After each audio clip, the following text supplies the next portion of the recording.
Bienvenue sur votre chaîne préférée Akhbar Bled. On revient toujours sur ce crime lâche qui a été commis sur des camionneurs marocains au Mali.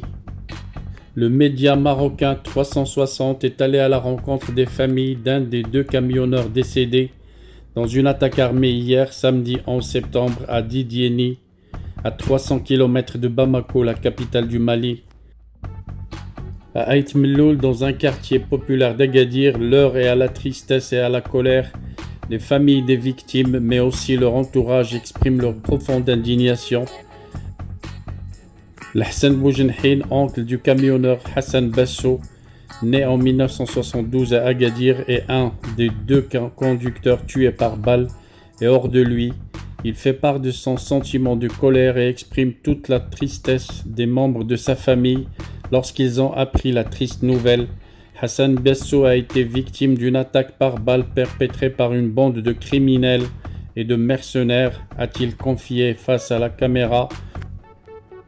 Dans un communiqué diffusé dans la soirée d'hier samedi 11 septembre, l'ambassade du Maroc au Mali a rapporté que des chauffeurs marocains au nombre de 3, 2 sont décédés et un troisième a été blessé, se dirigeaient vers la capitale malienne à bord de camions transportant des marchandises et ont subi des tirs d'un groupe d'hommes armés cachés derrière des arbres au bord de la route.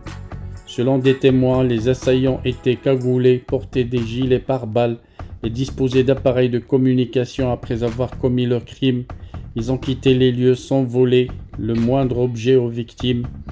Le chauffeur blessé dont l'état de santé ne suscite pas d'inquiétude a été transféré vers un hôpital local pour y recevoir des soins. Khalid Lejoui, membre d'une association de transporteurs rencontré lui aussi par le quotidien 360, a lancé un appel aux autorités pour que ce chauffeur blessé soit transféré à un hôpital adapté. Dans ses déclarations, il déclare que le chauffeur encore vivant a annoncé que les assaillants cagoulés qui ont commis le crime étaient de couleur blanche. Voilà un indice qui dévoile une piste algérienne